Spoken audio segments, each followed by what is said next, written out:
తాత అవ్వ అక్కో చెల్లి ఒక చెవి ఇక్కడ ఈ రేగ మీ రాజాని వచ్చిందంటే సాటి వార్తలు పట్టుకొచ్చిండా ఆగో రాజాని వచ్చిందంటే సాటి వార్తలు అయితే పట్టుకొచ్చిర్రు. గవేందో ఒక పారి చూద్దామా. అగో స్కూల్ ఎడ్యుకేషన్ కార్యాలయాన్ని ముట్టడించారు అంటుల్లా. మధ్యాహ్న భోజన కార్మికులు మధ్యాహ్న భోజన పథకం పెండింగ్ బిల్లు చెల్లించాలని కార్మికులు అందరూ కూడా ఏం చేశారు ఎరికేనా, మా సమస్యలు పరిష్కరించాలని డిమాండ్ చేస్తూ అందరూ స్కూల్ ఎడ్యుకేషన్ కార్యాలయాన్ని ముట్టడించారు అంటుల్లా. మధ్యాహ్న భోజన కార్మికులు అందరూ 7 నెలల నుంచి కోడిగుడ్లు మెస్సు బిల్లులు జీతాలు రాక ఎంతో ఇబ్బంది పడుతున్నట్టుల్లా. రాష్ట్ర ప్రభుత్వం పెండింగ్ బిల్లులు చెల్లించకపోవడంతో ఆర్థిక ఇబ్బందులు పడుతున్నామని, అప్పులు చేసి వస్తున్నదని కార్మికులు ఆవేదన పడుతున్నట్టుల్లా. వెంటనే బిల్లు చెల్లించి ఆ పారితోషికాన్ని పెంచాలని సమస్యలు పరిష్కరించాలని డిమాండ్ చేస్తున్నట్టుల్లా. అదొకసారి మీకే అర్థమవుతుంది.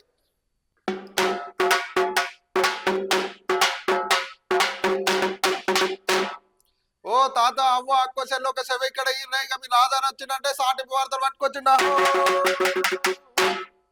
అగో మన కేసీఆర్ సార్ ఉన్నప్పుడు అవ్వ తాత అక్క చెల్లెలు అందరూ మస్తు మురిసిపోయారులా, కరెక్ట్ టయానికి పింఛన్ వస్తుండని. మరి కాంగ్రెస్ ప్రభుత్వం వచ్చిన తర్వాత ఒక్కరికి కూడా పింఛన్ వస్తలేదంట కరెక్ట్ టైంకు. అయితే ఒక దగ్గర ఏం జరిగిందో ఎరికేనా, ఇంకో 6 నెలల వరకు విద్యుత్ పింఛను రాదంటున్నా. ఆ మహిళ అడిగిన ప్రశ్నకు నిర్లక్ష్యంగా సమాధానం ఇచ్చి తప్పించుకున్నాడంట. ఎవరెరికేనా, డోర్నకల్లు కాంగ్రెస్ ఎమ్మెల్యే రామచంద్ర నాయక్. మహబూబాద్ జిల్లా నర్సింగుల్పేట మండల రైతు వేదికలో ఇందిరమ్మ చీరలు పంపిణీ చేసినట్టుల్లా. కార్యక్రమాన్ని నిర్వహించిన ఎమ్మెల్యే రామచంద్ర నాయక్ అదే సమయంలో ఒక మన ఆడబిడ్డ ఏం చేసిందంట తెలిసే ఎరికేనా, వితంతు పింఛన్ ఎప్పుడు ఇస్తారు సారు మీరే చెప్పాలని అడిగిందంట.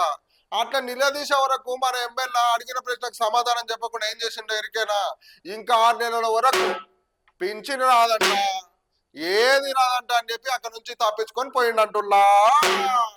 ఇది గిట్ల ఉంది వార్త. అగో చూడండి మీకే ఎరికైతుంది.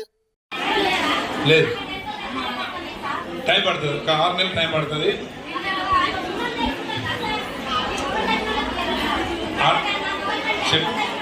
చెప్పేది అమ్మా, అక్కడ ఆన్లైన్ ఇంకా ప్రభుత్వం యాపే లేనప్పుడు ఎవరికి రాదు, ఉన్నోళ్ళకి రాదు. అట్లా లేదు అట్లా ఉంటే నాకు చూపియండి, మాట్లాడతాను.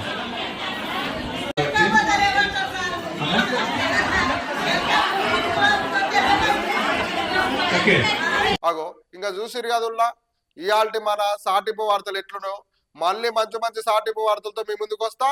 అంతవరకు చూస్తూనే ఉండండి సాటింపు వార్తల.